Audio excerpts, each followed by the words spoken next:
What's up, gifted family? Welcome to another episode of the show that is the GP YouTube. Just a reminder that if you support what we do here, make sure to go over to giftedperformance.com and sign up for our automated coaching service.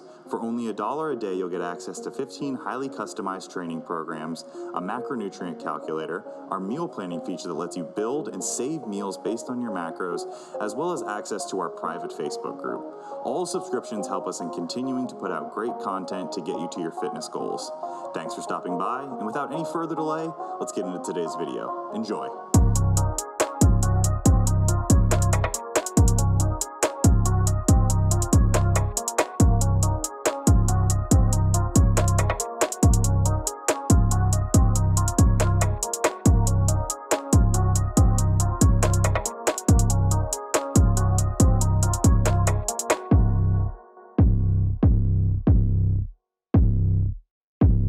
Welcome back to another episode of the Gifted Performance Podcast. I am your host, as always, Ryan Zeisloft. I've got my two beautiful co-hosts, Paul and Cam. How are you guys doing today?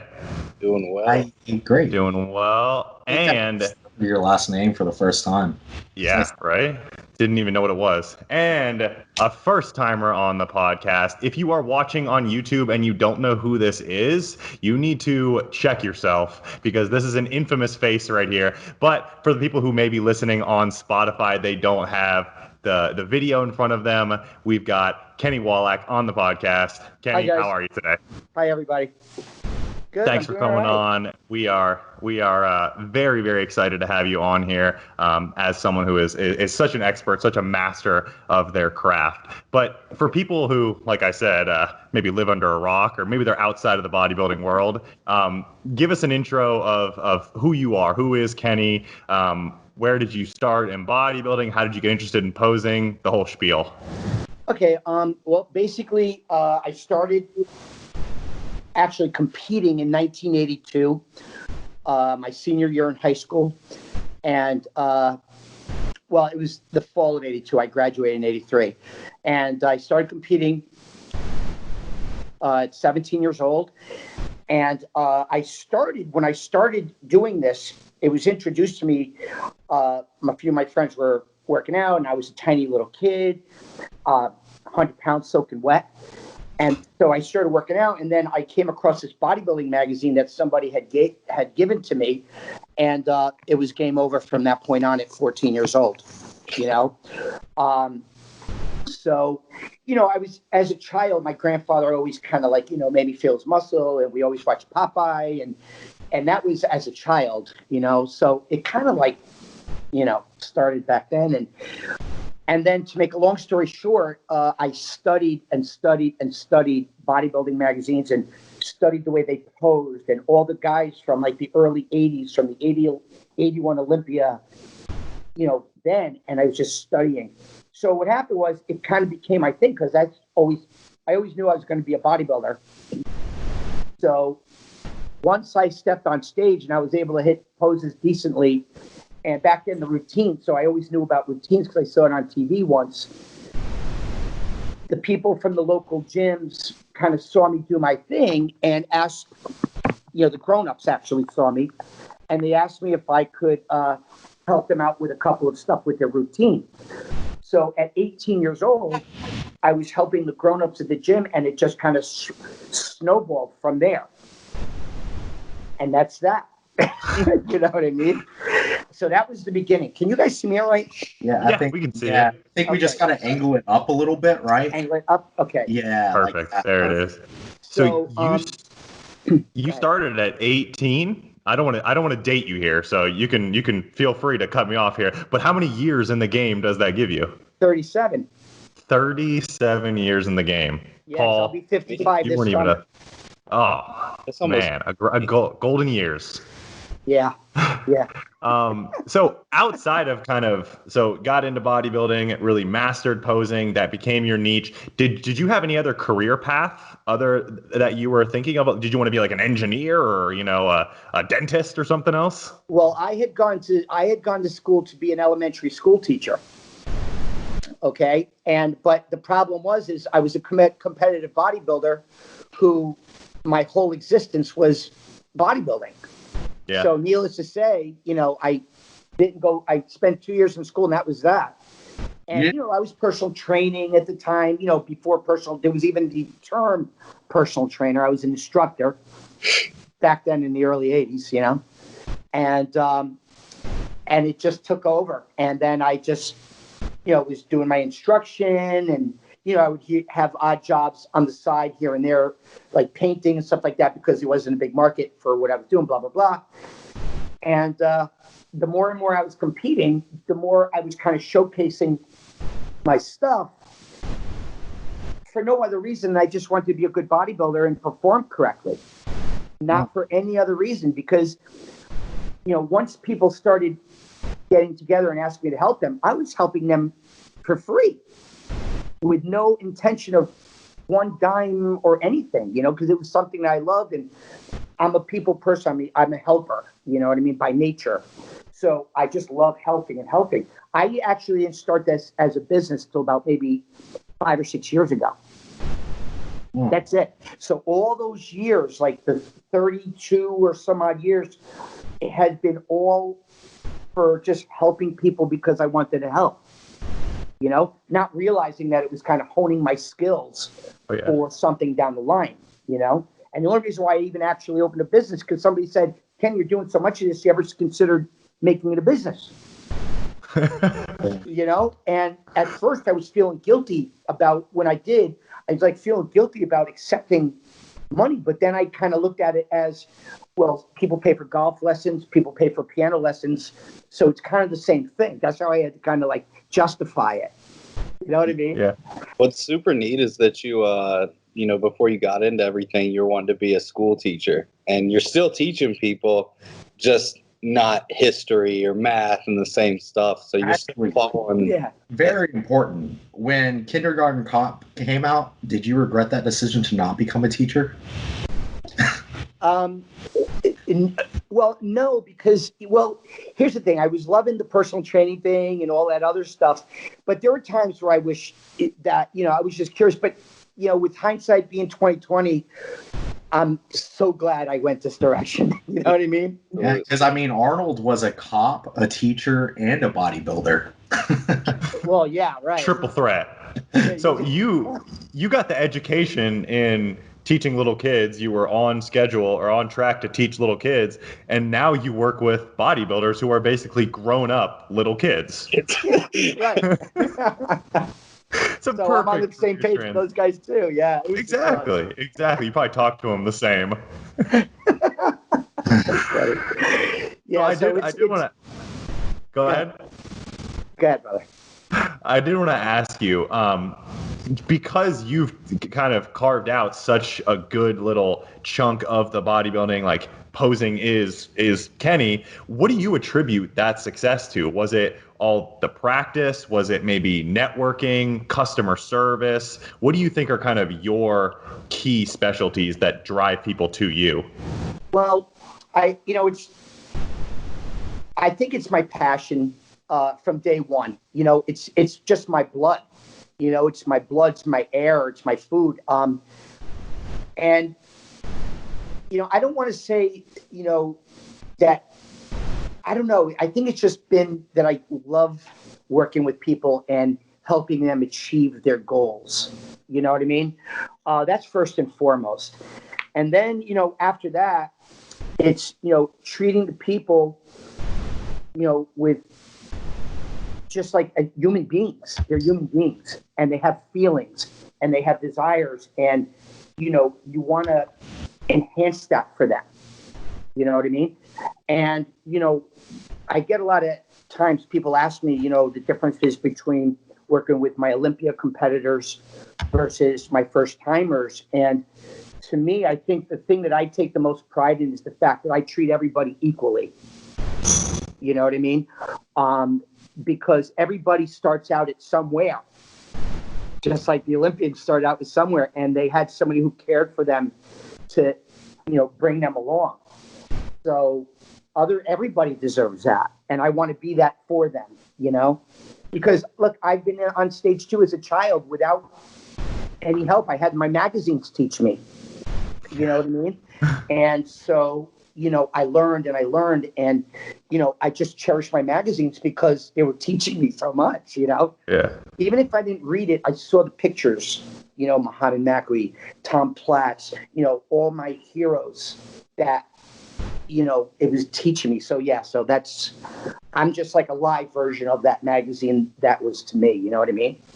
Yeah, it's super apparent too, especially, with Julie, my girlfriend, watching that whole thing with her being her first time, and then just any other athletes I've talked to, seeing you at shows. We care a lot about our athletes and each person, treating everybody equal, and seeing you just can't fake it. Like you can see it right in you that you care. Like someone can't fake caring like that. And that's one thing that, I think it just passion just takes it so much further than, money or some quick little interest that's going on. And I think it goes far. Yeah. Thank you. Yeah. Thank you so much, man. Yeah. And that's the thing, and, again, it's something that I've been doing all my life. It really is. And so when you send that to somebody and give them that support, there's nothing better than when you have somebody behind you. So if you have your coaches, your prep coaches, your posing coaches, that support you, and it's like such a relief, because don't forget now, back in my day, we didn't have that. Everything was very, very isolated because there was not a lot of camaraderie. There was no social media. Everybody was practically a stranger to each other when you show up to a show, because there was no other radio contact unless you became friends and you exchanged numbers and you talk on the phone.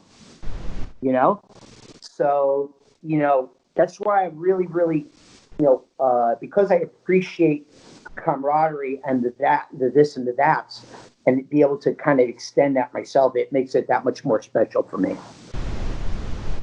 I think that you're someone who has just a wealth of insight here because you've been around for decades.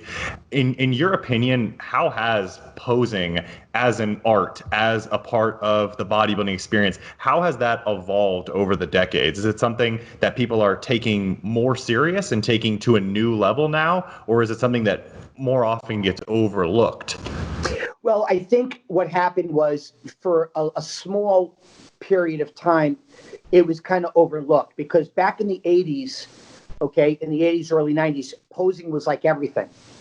They got into the routines, and, they practiced, it was really, and then it just took a little bit of like you said, a kind of a little hiatus. And I think with the social media and the exposure, and, I would like to think I contributed a little bit to to it, because I kind of, by bringing it out or what have you, I don't want to really go over my borders here, but I think I'd like to think that I kind of enhanced the importance again by bringing that, you know what I mean? I don't want to like toot my own horn to say that I but I think I might have helped a little bit with that, because now you see posing coaches, everybody's a posing coach now. You know what I mean? Yeah. So it's like everybody and their brother say it's crazy, how many people you see are trained, but like prep coaches, you know what I mean? Like there are people that'll do a show, take the information that their prep coach gave, and then all of a sudden they're prepping other people, and unfortunately hurting some people once in a while, you always hear a story, but so it's been like that. So I think I'm, like I said, I think it's back up to the forefront, the importance of the posing, especially with the mandatories. And that's kind of where I really, really, express the importance of, I like the routines too, but you win or lose it based on your mandatories, bottom line. Absolutely. I wonder if, when you said posing kind of seemed like the priority of it took a dip, if it might have happened around the time that, it transitioned from that 80s to more that mass monster kind of stuff, and people were more so prioritizing how big can I get, and, not necessarily focusing on the posing at the same time. Well, yeah, I mean, I could see that, as being a possibility for that. I don't really, I never really thought about it much. Mm-hmm. You know what I mean? But that could definitely be one of the possibilities, Can we get the camera angled up just a little bit? On me? Am I falling? No. I think it was just low, so we had like this off.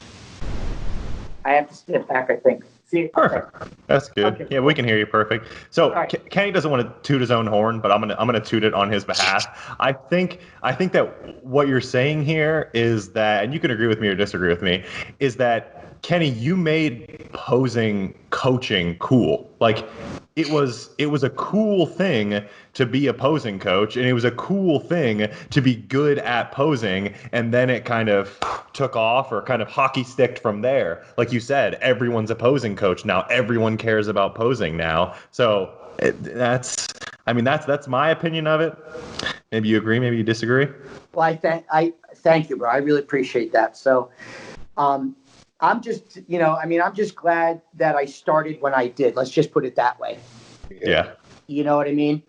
And, so yeah, we'll leave it at that.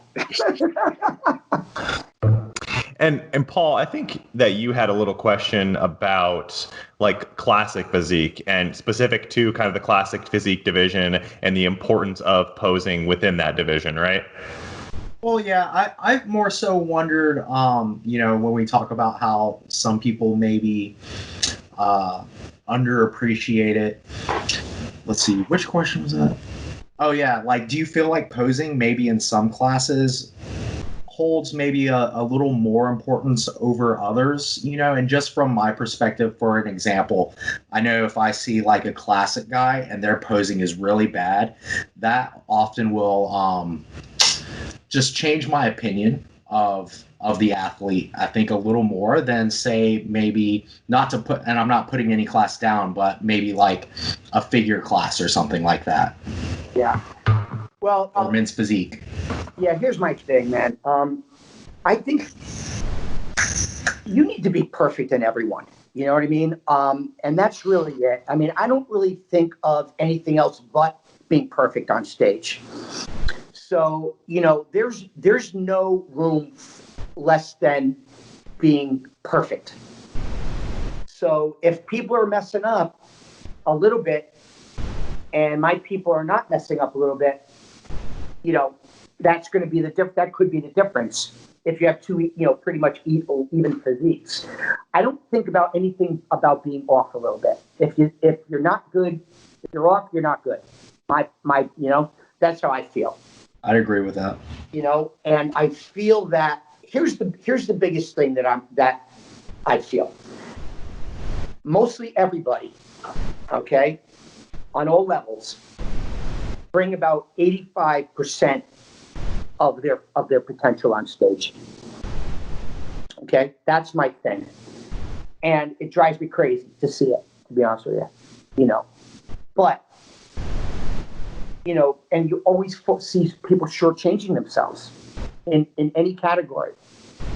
So that's what I feel that you are describing is somebody posing to what they feel is their best, but it's only, to me, 85%. Yeah. You see? And it's a shame, too, because, everybody follows everything. Let's just assume everybody follows what they're supposed to do 100%, but they're presenting it at 85%. What a waste. So what I kind of pride myself is that I bring people to that 100%. I'll be that last 10 to 15% to bring onto that stage, because, a little tweak here and a little bit tweak there can add another 5 to 10 pounds to somebody's physique and bring them to their full potential. This is true. Or knock off a couple weeks if they're not flexing something like their hamstrings. Like you just busted ass to get your hamstrings. Oh, man. Right. And if you're not angling it properly, because it's all about angles and illusion. Mm-hmm. So when you ask me about like a class physique by being a little off, nobody should be off. And that's all I have to say about that, really. No, that's a good perspective. I really like that. Now you're getting me all fired up, man. Right? The controversial questions. All right, ready? Let me stoke the fire a bit more. So you're someone who's probably worked with hundreds, probably thousands of individuals at this point. Yeah. Is there any credence to the fact that some people are just bad posers? No. I mean, I think a lot of people are bad posers because they're not being taught correctly. I mean, I've had, it's funny. If I just posted something this past weekend called Back Ladder Day Saturday. Okay? I love it. I love it. And what I did was I took before shots of my people, the people I worked with, and then 5 minutes later, their back shot, their back lat spreads or whatever. So, and you'll see like really, really bad, I don't want to say, but significantly off, we'll call it. Nothing is bad, it's just off. You know what I mean? Yeah. And so, but that's the thing. It's a matter of how you're being taught. How, if you can't teach somebody in one direction, well, then you better have 2 or 3 other directions that you can go down so it's understood by that person and grasped. So not everybody gets the first direction. Not everybody gets the second direction. But if there's a third that might click in their brain, okay, then voila, we got a great back shuttle. We got a great blah, blah, blah. You know what I mean? So, yeah, so I don't believe that there's a credence of, people ending off just not being able to do it, period. Okay? It's instruction and it's consistency in your practice. You know what I mean? So, yeah, did that answer your question? Oh, yeah. And people don't realize, too, how hard it is, especially for someone that, they're not picking it up just that first command, but trying to explain what you're thinking in your head for them to understand and move their body that way. Well, the wording is just, it's insane how hard it can be, and you would have no idea. Well, one of the things that I believe in wholeheartedly is posing is mechanical. Mm-hmm. When you teach the mechanics properly, then people can grasp it and and describe it in a certain way. But this whole thing where you hear a lot of people say, you got to do connect with this or mind muscle connection, this and that. If you can't connect with it with your mind, that's okay. A lot of people figure because they can't connect it with their mind that they're screwed. Okay? So, it's, you have to have a different direction. I dress things mechanically. I really won't say what I do or how I do it, but I will say that it's a mechanical issue more than anything else. If you have a hard time connecting with your quads and you can't separate them just by kind of like, tensing them in a certain way or whatever, then I'll come up with a mechanical way to make that happen. You know what I mean? Mm-hmm. And that's what happens. And that's why, with that approach, fortunately, knock on wood, my people do so well because of that. You know what I mean? I think that brings up a really interesting point and almost, one, having multiple tools. But do you feel like there are any maybe specific skill sets that a lot of posing coaches might overlook that might improve? Like, do you think maybe stuff like muscular anatomy or basic like muscle action, biomechanics, stuff like that? Yeah. But yeah, I mean, everything, genetically speaking, you got to work with the shape of the person, mechanically speaking, you have to deal with the limitations that somebody may have because of some type of shoulder injury or what have you, genetically speaking, who looks best on what side, I mean, I have a ton of people, a lot of people who traditionally posed the one side because it felt more comfortable, not realizing that the other side, if you give it a shot, could look better, and voila, before you know it, we're changing sides and messing people's heads up because they've been doing something the same for all these years, But doesn't matter how comfortable you are. I don't care as long as it looks better, So I don't, as far as other coaches, I don't, to be honest, I don't really even care what their approach is or what they think. I only care about what I think. I love it. Very true. That's a good way to go about it. Don't get wrapped up in all the BS. So I actually did have one other question, and it might require some speculation on your end, just some throwing out some random numbers. What percentage of individuals kind of at like the local or maybe the national NPC level are placing below where they should because they didn't reach out to someone like you or another qualified posing coach to kind of nail this stuff down? Well, I think, it's hard to put a percentage on it, but I will say this. There are a lot of people that don't place as high because of the way they're presenting themselves on stage as far as bringing out their strengths. A lot of people really suck at bringing out their strengths, to be honest with you. And, when I'm sitting in the audience and I'm seeing that, and I see somebody, who potentially should win the class and not showing their strengths and end up third or fourth, it drives me crazy. I don't really, and it's funny too, because I just sit there. I'm not one of those guys that carry a stack of cards with me in my pocket and run over to them after the show and say, Here, blah, blah, blah. It's not my style. So I have to internalize everything. You know what I mean? And think about it on my way home. But even though I don't even know who the person is. But so there's a lot of that. And I will say this too.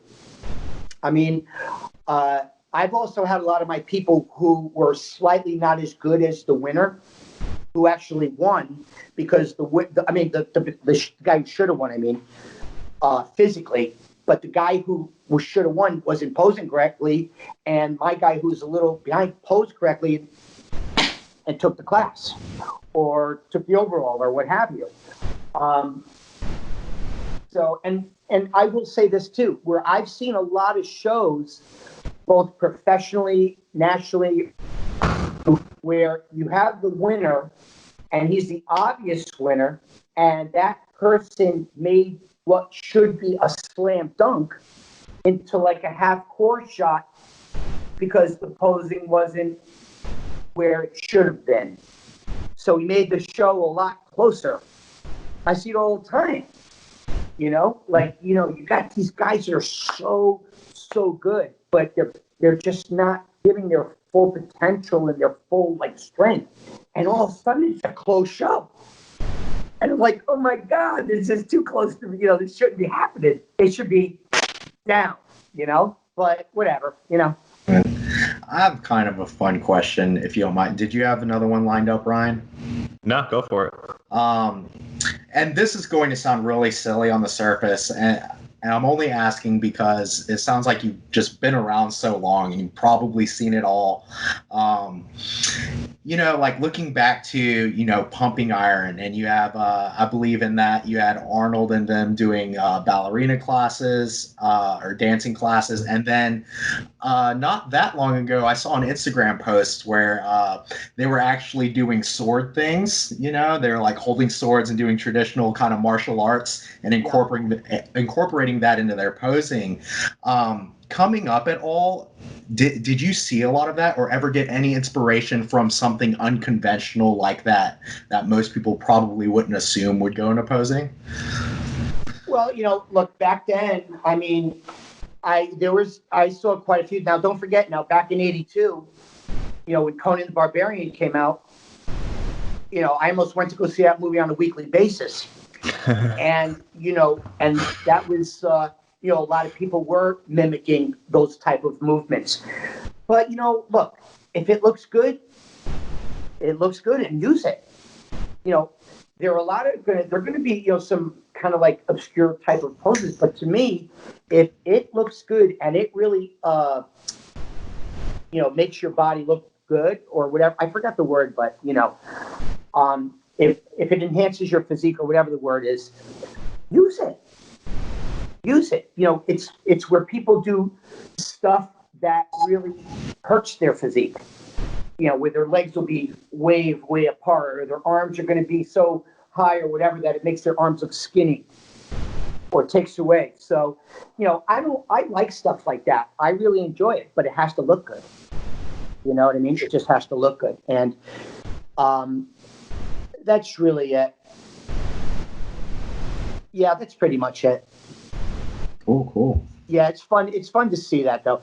And occasionally I'll throw in a couple of stuff too, because, my mind is always thinking about stuff no matter what I'm doing or where unless I'm doing a session or whatever. But when I'm doing a session, my creativity comes out, you know what I mean? And I say, whoa, that would kind of look good, blah, blah, blah. So, yeah, so I don't mind that stuff as long as you just make it look, complementary to your physique. That's the word I was looking for. Now, I have a couple questions just for athletes out there listening. In terms of preparing for a show, whether it be 10 weeks ahead, a year ahead, I guess starting in an off season or improvement season, how often and frequent do you feel that posing maybe sessions with you or a posing coach and really prioritizing that far out should play a factor? Nah, it shouldn't play a factor at all. The thing what you want to do is you want to keep things, if you're that far out where you're out or, 6-8 months out, what you want to do is you want to really cater to the outline of the pose. You know what I mean? How am I going to make my body's outline look the way it's supposed to look toward my individual genetics? Okay? Because obviously there's nothing going on in the middle of the pose. So you want to structure your pose accordingly based on, like I said, the outline, the silhouette, whatever. And then you can get a good idea of where you're going to bring it as you get closer to the show. Okay? And structurally speaking is what you need to really focus on, the structure of the pose. What's going to look, aesthetically pleasing as well. You see what I'm saying? And then after you get closer and decide to prep for a show, you'll have the basics of already set in stone. I could imagine, starting a bit too early. Like you may think maybe a variation like this ab and thigh. We're going to go with this, but then they get leaner and you're like, oh, that's not a good ab and thigh variation for you. We should probably do something more like this. Well, something like the ab and thigh, it really depends on what you look like. Yeah. Okay. So, that would be something that, you could play with. You see how round your legs look in a certain shot. You see how much lat you can get at a given angle. Okay. Again, focusing on the outline of the pose. So if you think your legs look better about maybe 6 inches apart on a bent knee and it looks round on the inside and round on the inside, then you can keep playing with that and then work it from there. But as long as you have the basics of the roundness of your physique and the taper of your physique, then it's just a matter of a tweak here and there that you change up with. But at least having that foundation of roundness and taper, you got about 80% of the pose there. Yeah. You know what I mean? So, I think that's the thing. Is the bottom line is that people work very, very hard. And, to get ready for a show, you better damn well make sure that you're bringing 100% of your full potential on that stage.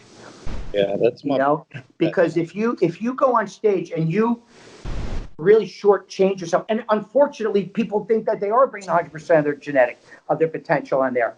But, so that's another thing. But anyway, beside that, you want to leave that venue with your head up held high, knowing that you presented yourself the way your physique deserved to be presented.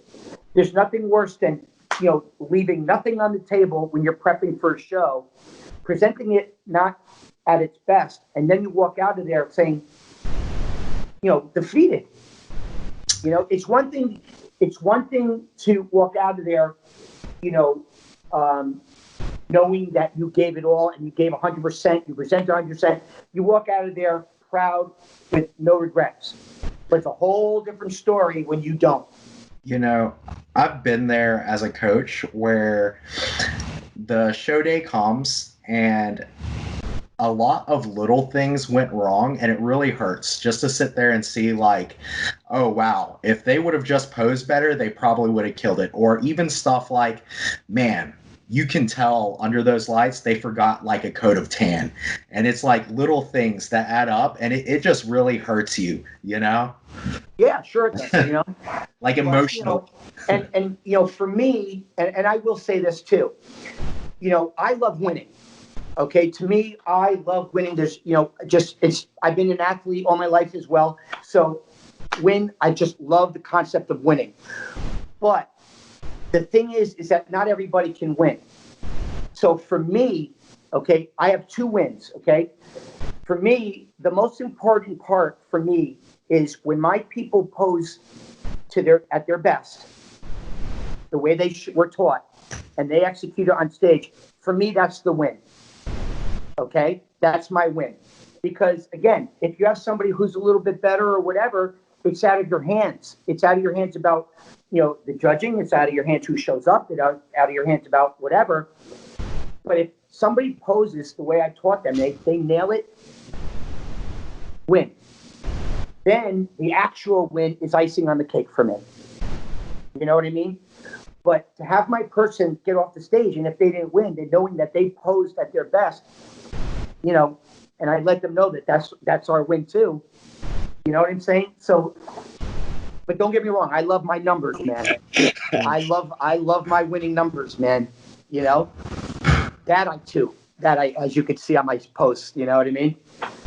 But I only kept track of all my wins just about 4 seasons ago when I started my Winter Wednesday. Oh, so this is only 4 seasons worth. My 1,281 class wins, is that what you're talking about? Yeah, something like that. Yeah, that's all just 4 seasons, bro. Oh, man. That's crazy. My 301 pro cards were 5. Just saying. You ever have somebody step on under you and maybe they just I don't know, you could tell they didn't practice or something, and you're just like, or that something, I won't let that happen. They're like, dude, that is unforgivable. I can't even talk to you right now. No, I will never be like that to anybody. You know what I mean? And here's why. Because when I work with somebody, I see them before the shows to make sure they're still on. I don't let anything get by me. Because you got to understand too, I have a reputation as well. You know what I mean? And if I let somebody get on stage and posing not the way they deserve, that's a reflection on me, not them. Yeah. You like the old adage, you can never have a bad student, just a bad teacher. I got that from Karate Kid. You got to be on top of these people, or everybody, if you want them to succeed. Sometimes it's going to be a little tough. Sometimes there are people that will admit they don't practice. But if that's the case, then I make sure that A, they know it. Okay, I'm not going to take the blame for that. Okay, and then I try to help them out from that point on. See what I'm saying? Yeah. But so I don't go there. I make sure my people are all there, and I check up on them the day before the show. Yeah, I mean, I've heard the rumors. I've heard the stories of you staying up ungodly hours checking on athletes at national shows. Last year at Universe, before we had even met, we had a session. It was with one of my athletes, like 30 minutes before or after this all happened. But it was like 10 p.m. and we hadn't even met yet. And you were on the elevator, and I was like, "Yo, that's Kenny. Like, you're about to see him soon." And you said to Angela, you were like, "How many more we got tonight?" She was like, "I think we got like 12." And you were doing like 10, 15-minute quick sessions. I'm like, wait, that's like 10 to 12, 15-minute sessions. It's 10 p.m. Like, Yeah. man. Well, and that's the thing. I do whatever it takes, man. Whatever it takes, because again, I want my people to do perfectly. I want them to, their pro cards are at stake here. You know what I mean? And, you're talking about fulfilling people's dreams here. Mm-hmm. You know what I mean? It's more than just going on stage. You're talking about people who dreamt of this moment and getting their pro card. And I'm going to make sure that no matter what on my end, I'm going to give it all might to make it help them make it happen. I almost just cried right here on camera. That's beautiful. That is some top-notch quality control right there. And I think that you made a really good point, and that's exactly how you protect your reputation. If someone isn't standing up to that, if isn't holding up your standard, you're going to hold them accountable, and you're going to let them know, like, listen, this doesn't represent who I am as a coach. And at the end of the day, that's probably why your reputation precedes you as someone who is. Are you a bit of a perfectionist? Would you consider yourself a perfectionist? Yes. Absolutely. Yes. And I think the best in the industry would also describe themselves as perfectionists. But we do want to be respectful of your time. We are coming up on our hour point here. Kenny, let the people know that are watching this where they can find you, social media, email, etc. If they want to reach out for posing, where can they find you? Cool. Thank you. That's very nice of you. Absolutely. You could contact me at my Instagram is Kenny Wallach. My Facebook is Kenny Wallach as well. And then if you want to get a hold of us for posing, you can contact my assistant, Angela, PosingByKenny at gmail.com. And then I have a website. It's PosingByKenny.com. PosingByKenny.com. Yeah, I'm not good with this stuff. Okay. Yeah, that's why you got the assistant, right? Yeah, exactly. We can probably just. But thank you for that. Yeah, so what we'll do is we'll just put all of your links down low in the description below, and we'll have your Instagram tag underneath your picture there, so that people can find you. Paul, Cam, got anything to leave the people with? Thank you for coming on. Yeah, thank you so much for having me, you guys, and it was an absolute pleasure. I really enjoyed spending time with you, and just keep your eyes on the prize and do what it takes to make it happen. Hell yeah, you heard it here first. Thanks for watching. As always, like, comment, subscribe so that we can, appease the YouTube overlords and their algorithm. Go ahead and visit giftedperformance.com. Kenny will be seeing a lot of our clients in the future. And as always, guys, stay gifted, and we'll see you on the next one. See ya. Bye, guys.